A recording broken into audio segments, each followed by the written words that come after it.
All attendees are in Thank you for your listen-only patience, mode. everybody. We were facing a bit of a technical difficulty. I'll quickly start the webinar, and I know that we've already lost about 5-6 minutes in this. Um, Let me introduce you to our presenter, who is Mrs. Neeta Molla. It is actually my pleasure that she's the director and the head of leadership practice for InspireOne. Neeta has over 30 years of experience and has consulted for over 300 clients. She is a master global TMI certified coach and is also the author for Human Drama, which is a book around emotional intelligence. Over to you, Mrs. Molla. Thank you. Thank you very much, Nadeem, and good afternoon to everybody. Thank you so much for being online and being very patient. I'm going to right away start the session because we've already lost some time. So today's session, the agenda for today's session, so I'm just going to cover this now. We're actually in the midst of really exciting times. And one of the things that we are hearing over and over again is that learning is going to really transform itself. So we're going to be part of a transformation story, which is absolutely exciting. And the reason for that is that skill and skill development is not keeping pace with the demand. So here's the opportunity for all of us in the learning and development space to make a difference more than ever before. And I really hope that this session will give you some ideas towards it. So what we're going to cover in the session today are some new trends in leadership development. We strongly advocate rebooting leadership development, and you'll see why. We're going to talk about some Indian stories, some examples, some understanding of where we are at. I must say it's not dismal and it's quite encouraging. What we're also going to talk about is how do we align our leadership development strategy to business challenges, because that's the purpose of leadership development in organizations. We will talk about what actions to take going forth from this session. And of course, we will leave it open for question and answers. That's the last section of today's webinar. I also want to just add that just in case we are not able to address the questions that come to us because of paucity of time, we will make sure that we get back to you in due course along with this presentation should you so desire. So now let's put ourselves in the organization's shoes and look at what is it that organizations really are looking out for. Very simple. How do I develop my leaders? And how do I ensure that there is a good bench strength? And the second question is, how do I ensure that this behavior change is getting supported and is getting sustained? Why is this so important for me as an organization? Because number of change initiatives in organizations are increasing. In fact, most organizations today are looking at driving at least 4 to 5 major change initiatives. Added to this is the VUCA environment. Today, I think we can all understand it better. The IBM study, of course, talks about the fact that 79% of CEOs are talking about the uncertainty and complexity really increasing. And more than half of them are saying that they're underprepared. Even if we look at what's happening in the environment today, we've seen Brexit, we've seen the US elections, we've also seen demonetization. And I'm sure that all of us can vouch for the fact that the turbulence that we have seen has never been witnessed before. And what is predicted is that this is only going to increase and become more and more complex. So on one hand, there is this turbulence. There are these change initiatives that organizations need to drive in order to meet these changing environments. And on the other hand, there is a talent shortage. In India, the figures indicate that there is a 48% shortage of talent. So what is it that organizations will be forced to do? They will be forced to develop leadership and all other development from within. So that is expected to be a strategy for all organizations because of this particular environment mismatch, demand and supply mismatch actually. So that's why we need to focus on development. But also, why do we need to reboot leadership development? So let's look at that. And here what we have as figures is really again looking at the IBM CEO survey and study, that 71% of CEOs are citing human capital out of everything else as the number one source of sustained economic value. And while this is very, very critical, the leadership talent is something that is keeping CEOs awake at night, which is reported across all surveys. So both the things are really critical: human capital, the capital, the worth, the value that it can create, and the leadership development. Do we have a sufficient pipeline? Do we have sufficient leaders? Are these leaders equipped for tomorrow? This is something which is being viewed very, very consciously right at the top. Why is this going to, and how is this going to make a difference? A lot of surveys indicate, and of course we've given the source here, that when organizations have a higher leadership talent, they are 7 times more likely to build more talent for a competitive edge, 4 times more likely to meet or exceed financial targets, 4 times more likely to improve processes and ensure better efficiencies, and 3 times more likely to innovate. So of course, this is a no-brainer. Leadership development is absolutely critical. The VUCA environment is forcing it. The CEOs are looking at it. And if that's the case, then again, answering the question that why is rebooting really important? And here's the answer. I think it will be fairly self-evident that if we look at year on year, and if we look at last year, there has been a significant increase in the spent on leadership development. Uh, it's almost as $31 billion. Now, leadership development programs have received a lot of investment, but really if we look at what is the change that they have created on the ground, we can see that the story is not very promising. So 48% of the people who have gone through leadership development report that there's only some additional value that's got created, some not being enough, and 24% actually say that there's hardly any value or no value. So obviously, looking at the fact that there is huge investments and not giving us the right kind of outcome, this is a cause for concern. And again, when we look at figures, a whopping 89% of the companies see leadership as a very important issue, but they also report that their pipelines are not getting created at the pace and the level at which they would want. What is therefore the conclusion? Rebooting is absolutely and urgently required.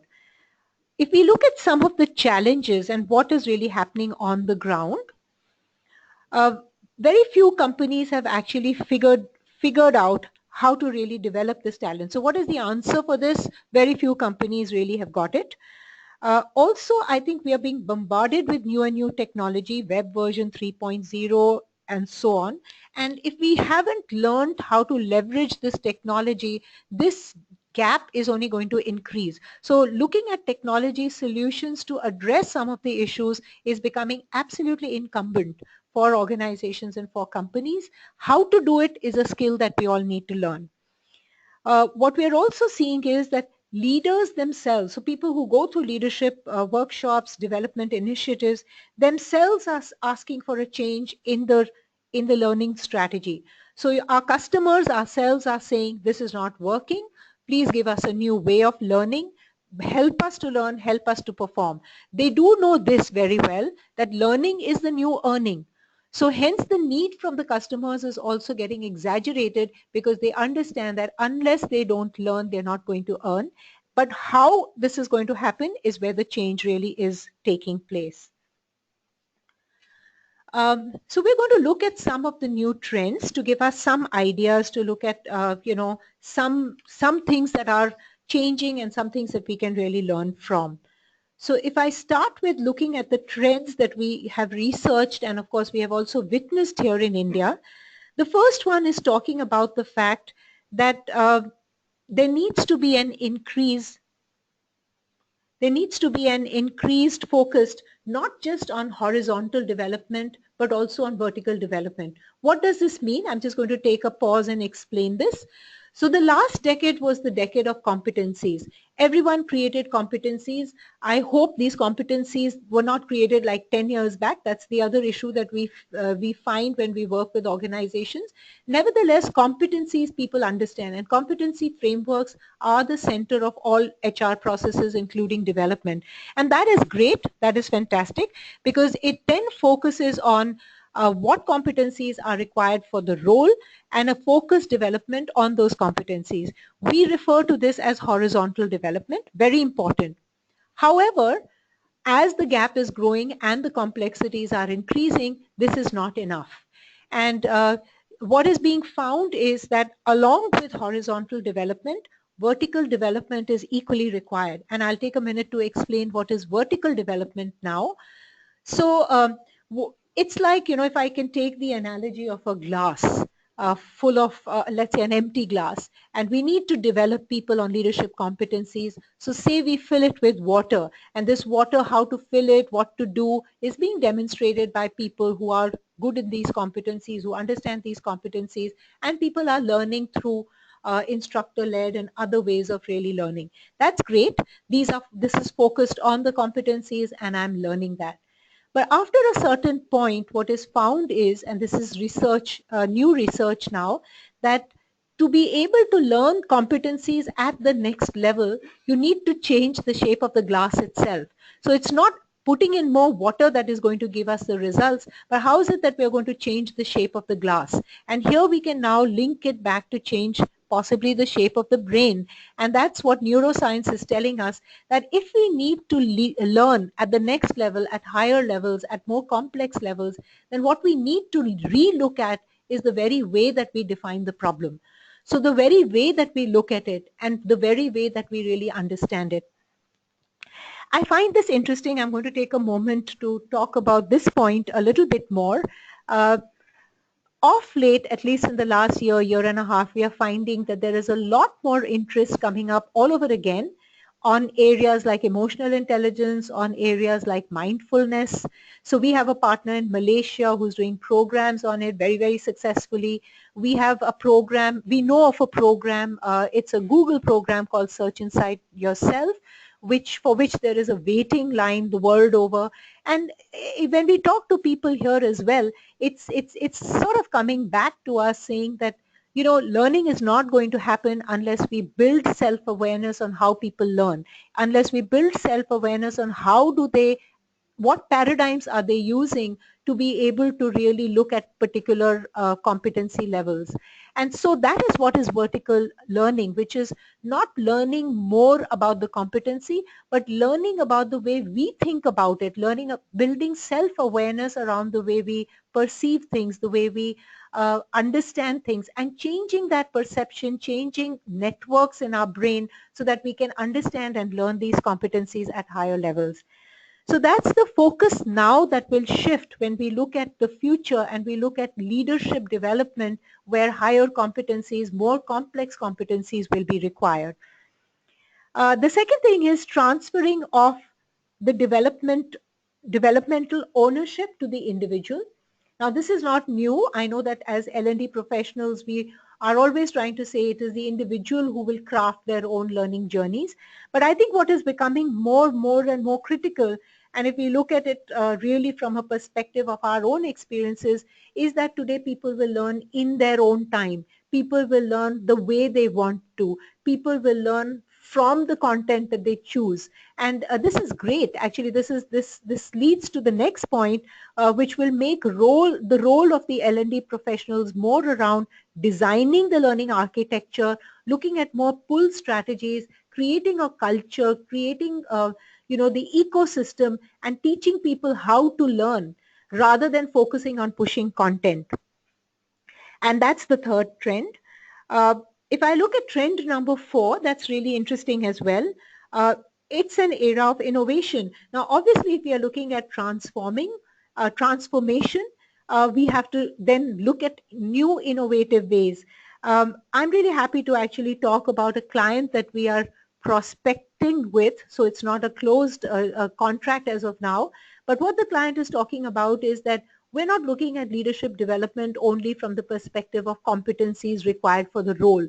So the innovation that we are co-creating with them is to say that when we are developing leadership, we also need to look at more wider aspects of development. So how does the leader, for example, get involved in CSR activities? How does a leader build passion for their hobbies? So it's more holistic development, not focused only on the task at hand, but more overall development to increase really the world view of the leader, and again looking at more vertical development. So this is of course one example of the innovation that is happening. I'm sure there are many others that exist, including in India. Trend number 5, which is something I mentioned earlier, we cannot ignore the role of technology. Now at IBM, of course, there are many new platforms coming up, including Watson, and the cloud platform is allowing us to look at higher levels of possibilities with respect to technology. But I think the question that organizations need to ask is, what technology solutions are available to us to scale this learning and to hasten this learning, which is really definitely the ask. That's changing the way. That's changing the way, not only the way we are looking at technology, but also the way our behaviors are going to get impacted. And that's actually trend number 6. So how is it that we are going to use social platforms? How is it that we are going to use uh, uh, technology also to network better, also to ensure that the learning is getting transferred faster, easily, and more through teams? And finally, if I look at this particular trend, this is talking about the fact that, so hitherto we were really looking at development of leadership for high potentials. Today the change and the trend is it has to be leadership for everyone and across levels. The other thing that organizations will look at more and more in the coming to the future is that how early are we identifying these leaders who are going to create these breakthrough solutions for organizations? That's going to become very, very relevant. Some trends that I'm sharing, I'm going to build on this in the next slide. Looking at these trends, which competencies, which capabilities are going to become very, very important for leaders of tomorrow? Adaptability, number 1. Because like we talked about the fact that more development will not happen unless the brain and the way we look at things also changes. So again, adaptability is going to become very, very important.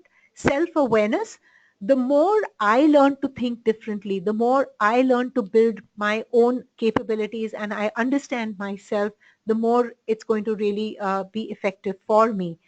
Collaboration, this is of course directly linked to networks, team of teams, that concept where the hierarchy and the design of organizations will change from hierarchical to more network based, more socialized structures.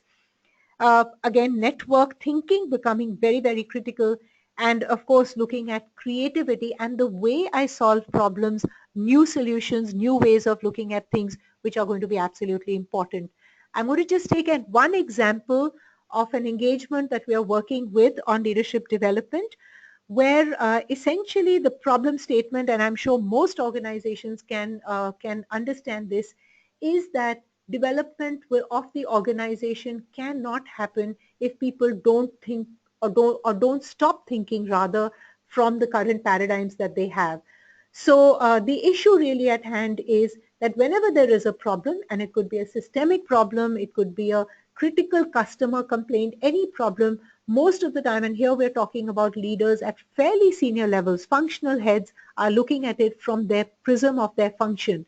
They're not looking at it from the prism of the overall organization. And this shift, we'll talk about it a little later as well, is preventing people down the line to come up with more innovative ideas, more creative ideas. And today we also know that creative ideas are not created by the leader, do not necessarily need to be created by the leader.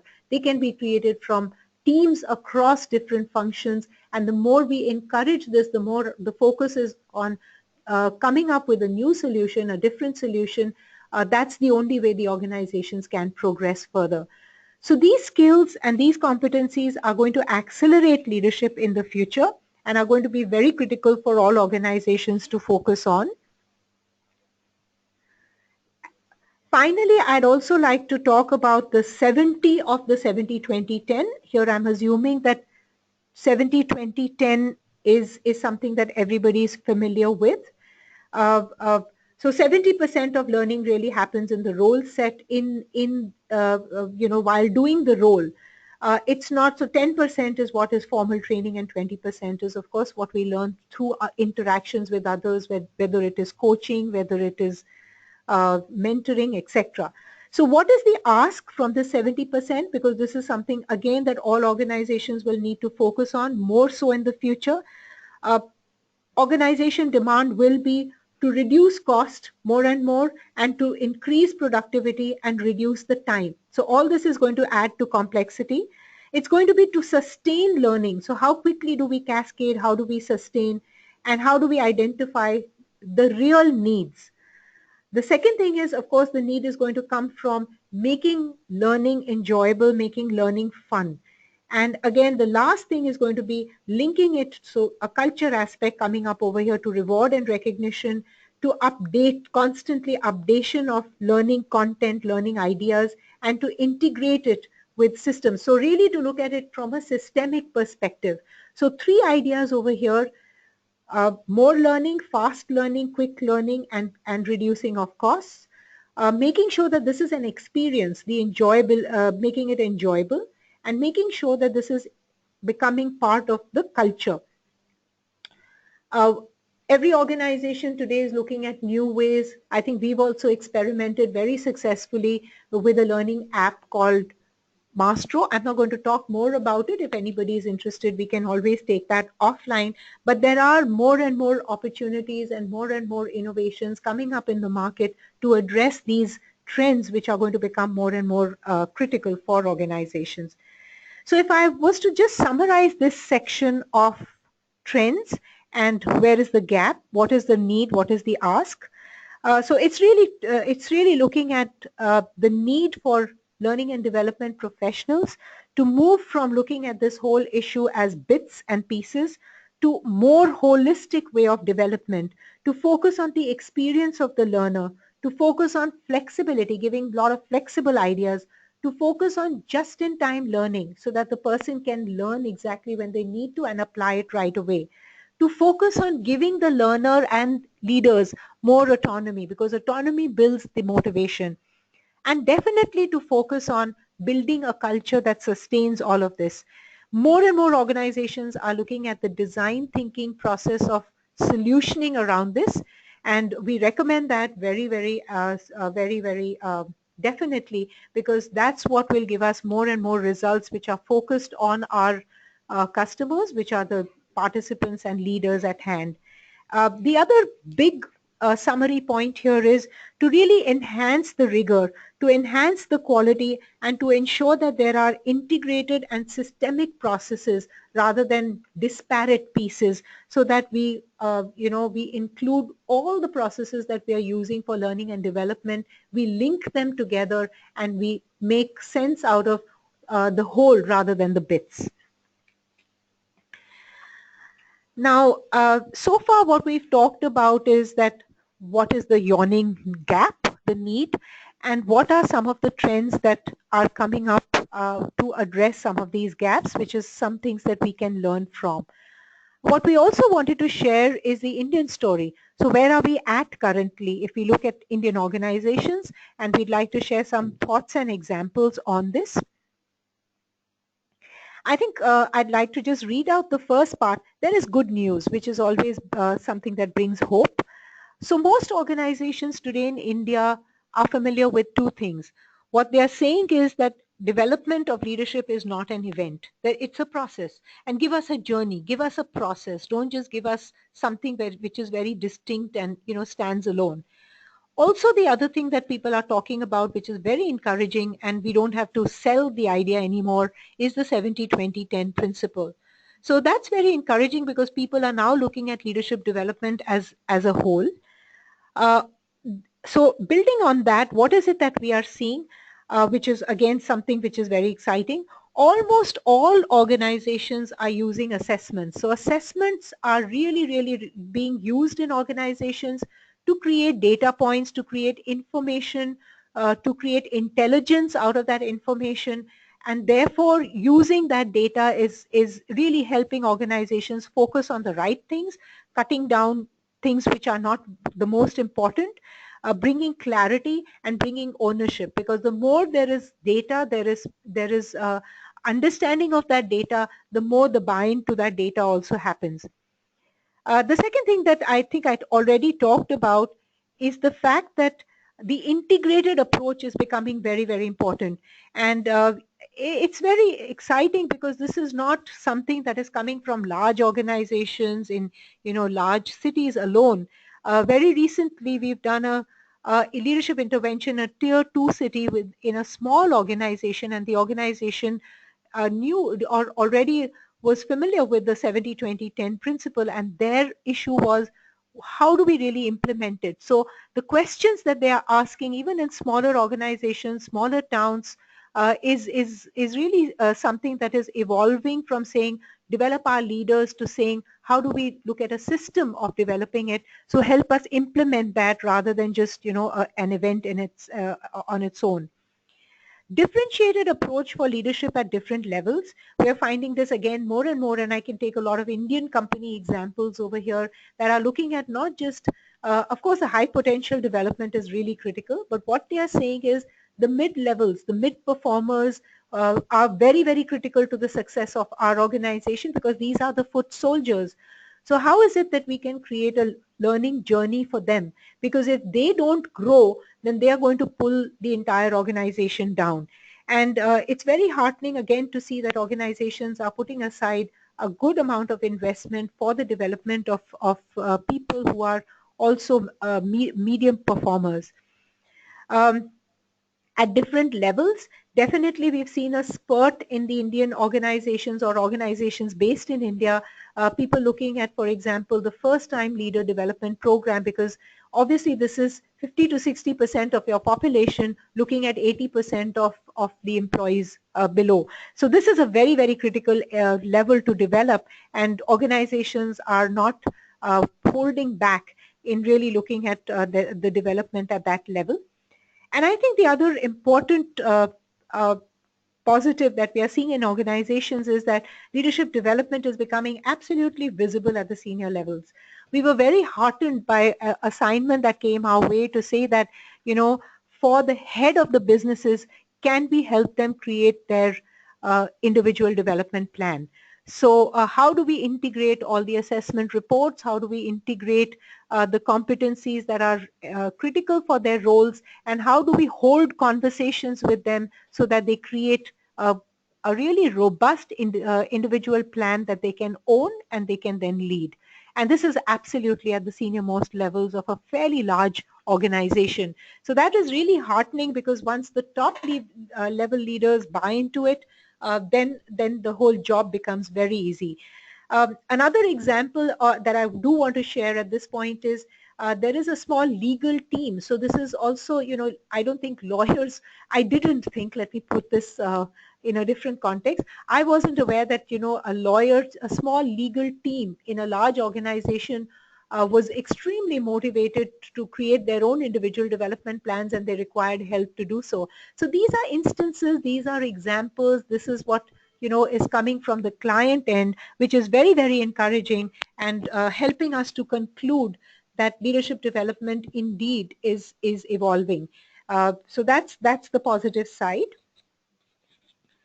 However, there are certain implementation challenges that organizations face, and we also want to talk about this and also want to talk about some ideas about how at least some organizations have mitigated these challenges. The first one, of course, is about continuous focus and ownership. All organizations face the issue of balancing the results in the here and now versus the importance of leadership development, which only shows up later. The way organizations have really managed this, or some success stories over here, is by two ways. First of all, to keep the focus of relevant stakeholders on this issue in a continuous way, it has to become the agenda of the CEO's review.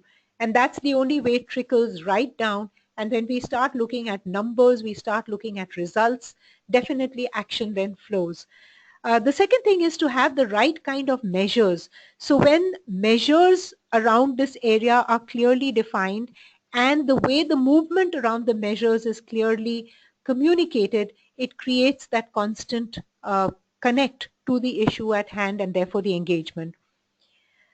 Disjointed learning processes, easy and quick fix and loosely defined. Now this is still a problem. It's a sticky problem where organizations are looking at satisfying the immediate need of the customer and not the real need. So quick fix is really coming from them. Give them a exciting one-day program and let them develop and help them develop their strategic thinking competency. Not possible. So if it's an exciting program, yes, it's great because it opens their horizon, but will the competency get developed? Maybe not so. Need for specialist partners, which is to say that one way in which I look at my leadership development is let me look at the best partner in each area. So let me pick up a safe partner who's well known in the area of assessment. Let me look at a brand which is well established in the area of development. Let me look at maybe individual consultants who are very well equipped to do something else. And then these are, so I have an entire journey, but I have different pieces being done by different specialists. How this is getting integrated is not thought through enough. And that's where a lot of loss happens and something that we all need to really watch out for. Difficulty in managing the 70 of the 70-20-10, which is really how do we ensure that this whole process of learning on the job is happening. And what we are finding, and this is a good practice as well, is the only way to counter this is when project management is simultaneously included in the leadership development process. And project management is not just the process of project management, but the skills of project management, which both the internal, let's say the company, as well as the learning partner needs to demonstrate. So that's really going to be very important, and that's a big challenge that organizations are still facing. And finally, the challenge in developing a complete organization culture. There are many examples of organizations that have done this successfully. I would refer you to the book called Talent Masters that gives very good ideas around this. In India also, there are many organizations that have worked successfully on this. At this point of time, because of paucity, we will not be sharing more examples, but this is something that needs to be worked on simultaneously. So finally, the call for action for organizations, I'll spend a quick minute on. This is just a summarizing of what we've talked about, that development and business results are intertwined. And unless the measures are linking the two, and unless people working on these areas are also closely working together, leadership development will be standalone and will not really address the issues at hand.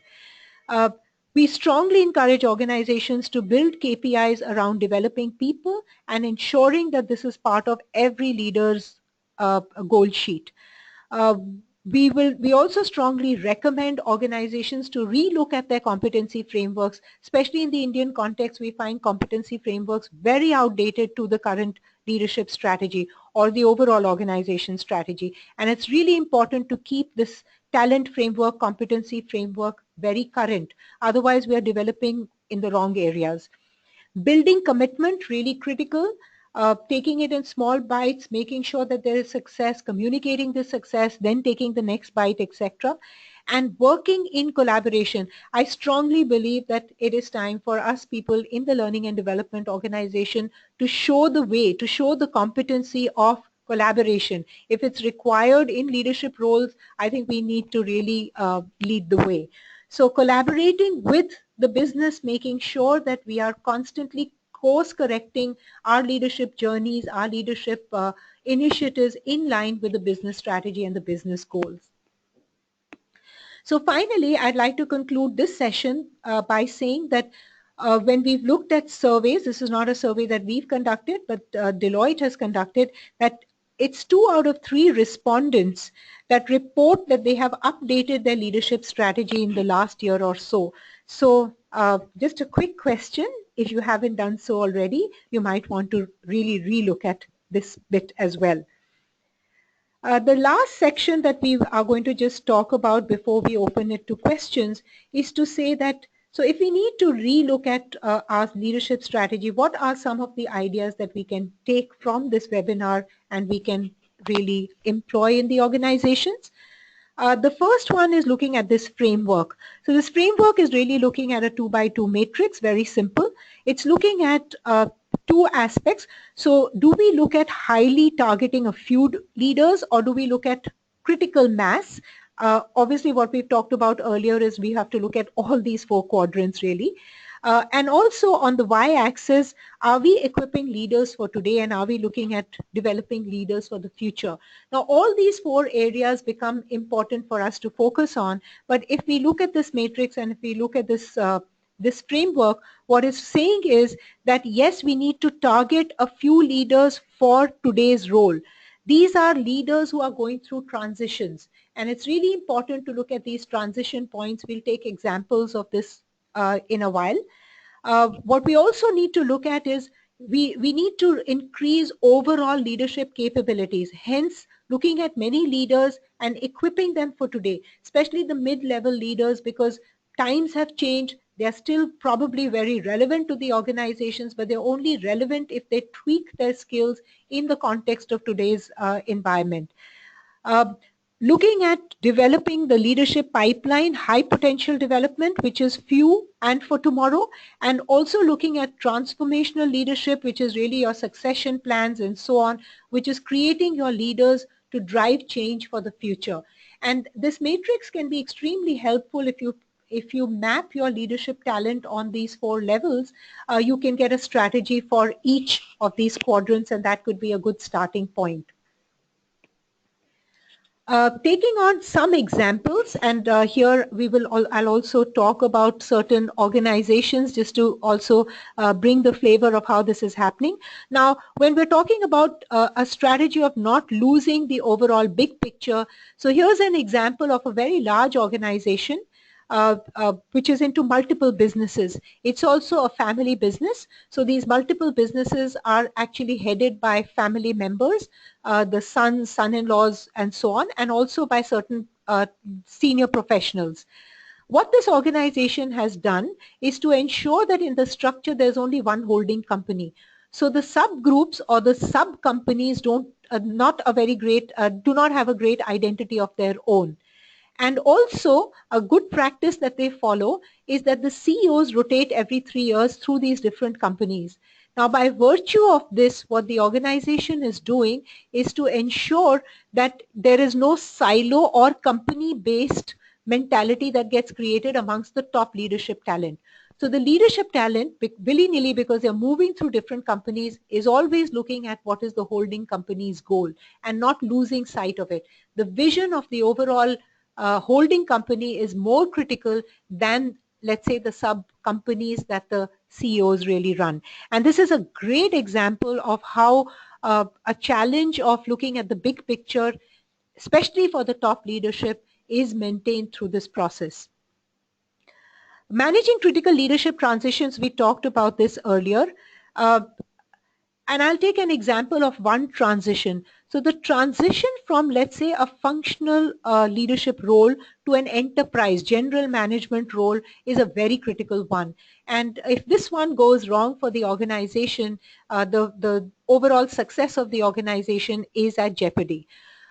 So here's an example of an organization that we worked in, and what we found when we were looking at this transition. So this was obviously part of also a succession plan, that a well-performing functional leader had to move into a general management leadership role.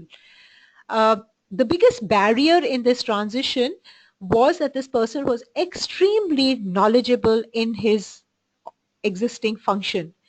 And the mindset was that superior knowledge of this particular function is equal to superior leadership.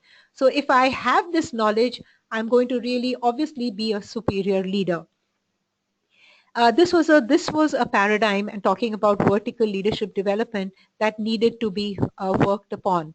And one of the solutions that we came up with along with the organization is to be able to develop this ability. Let's place this leader in an area, in a function where his superior knowledge becomes irrelevant.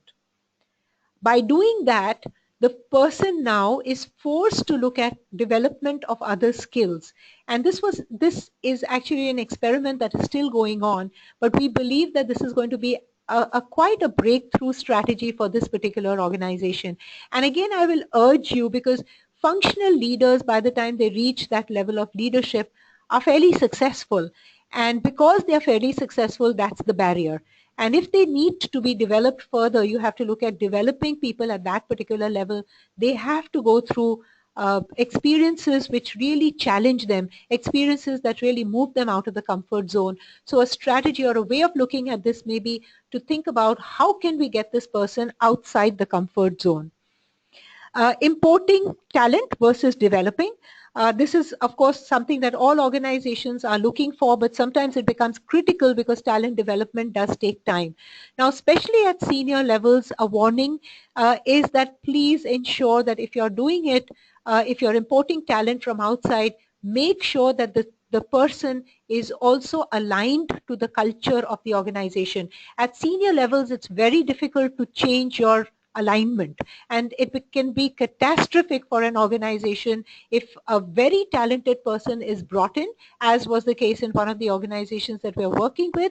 There's nothing wrong with the person's extremely talented, but cannot adapt to the culture, and that is having a huge impact on the organization as a whole. So the strategy is great, but it's just a call out that we ensure that we are doing it with thought. So I'd really like to talk about redefining leadership. If we have to take one thing from this webinar, I would say a heroic leader is one who creates a heroic team. The need for collaborative leadership is becoming more and more important. So we want leaders who are actually creating heroes in their teams and are not looking at themselves alone. Um, So a man who actually leads the orchestra must turn his back onto the crowd. So we are not looking at the erstwhile situation where we said, well, the king is dead, long live the king. It's not the king that is important anymore, it's the orchestra or the team. So anybody who's created a great team, regardless of the leader may not be there, but the team is there to really carry the legacy forward, is really the leader that we want to look at going forward. And these are some questions. I'm not going to go through them in great detail. For consideration, the reason we've put this up is to say that in today's environment, if we really need to search for answers, we have to first look at the questions that we need answers for. And some of these questions can actually help you seek the right kind of answers to redefine your strategy for leadership development, and hence it's being given as something to consider. Not all may be relevant to you, but even if you pick up a few from this, possibly you'll get the right answers as to how do you go about defining it. I'm going to leave the floor now for questions to be answered. Nadeem, are there questions that have come from the audience which we can take up?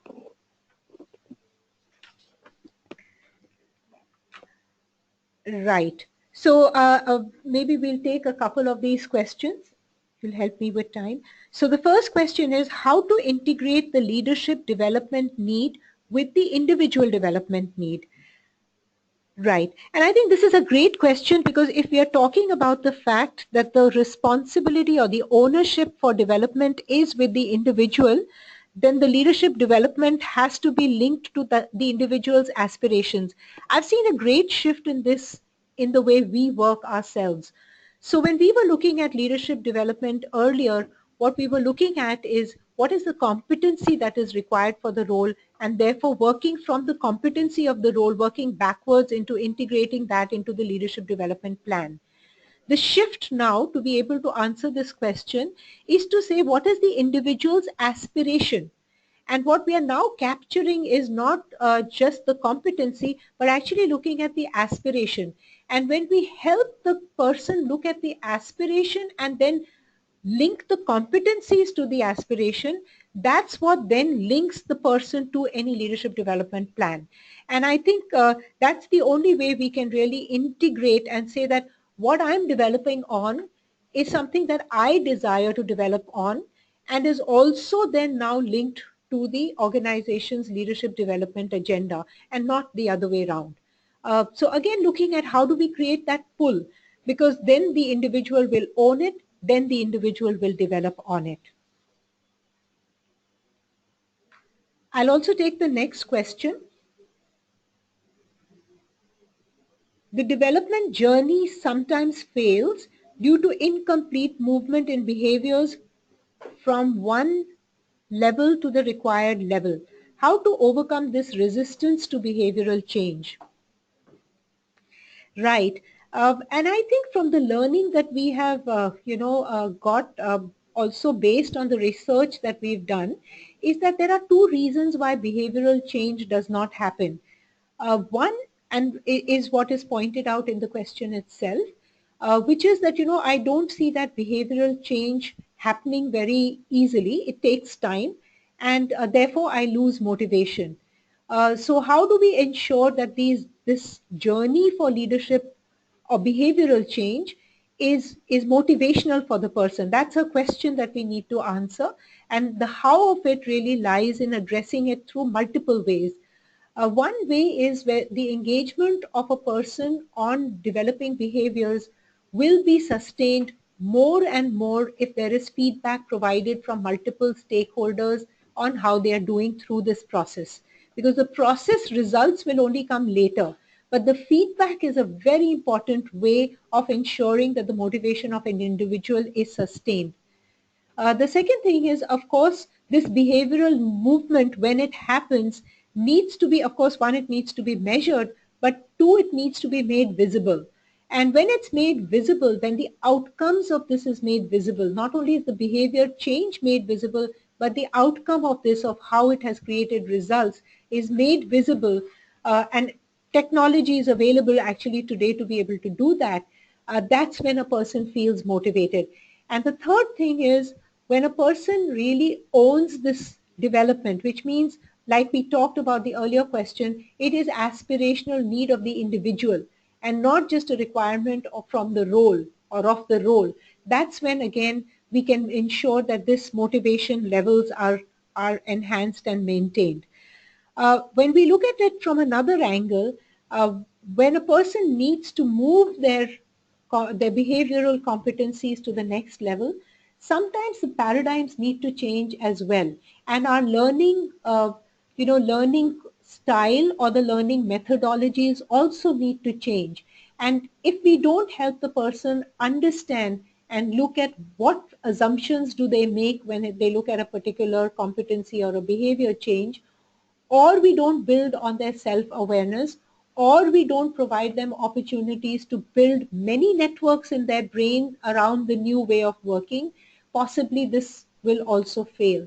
So I think it's looking at multiple ways of really helping a person to move and using technology very, very strongly in this process that can help us get over or counter this particular obstacle going forward.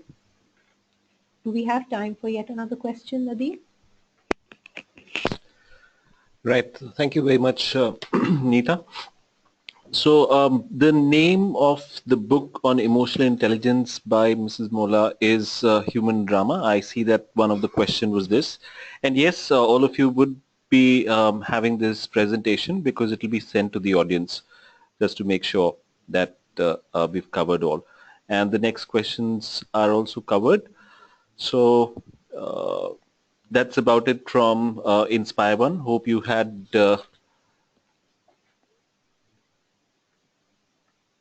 you had a good time listening to Mrs. Mola. There's just one more slide that's left, which I'll ask Mrs. Mola to walk you through as well. Yeah, so this is just a minute to say that if times are exciting, we need to believe that, we need to have faith in ourselves, and we need to know that we are in the right place at the right time. And also to keep in mind that most things are difficult before they become easy. So yes, we are at the point where things have been difficult. They will be probably more difficult, but when we keep working at it, they will get easy and we will see success. So wish you all the success in your coming times. Thank you very much. Thank you, everybody, for joining us today.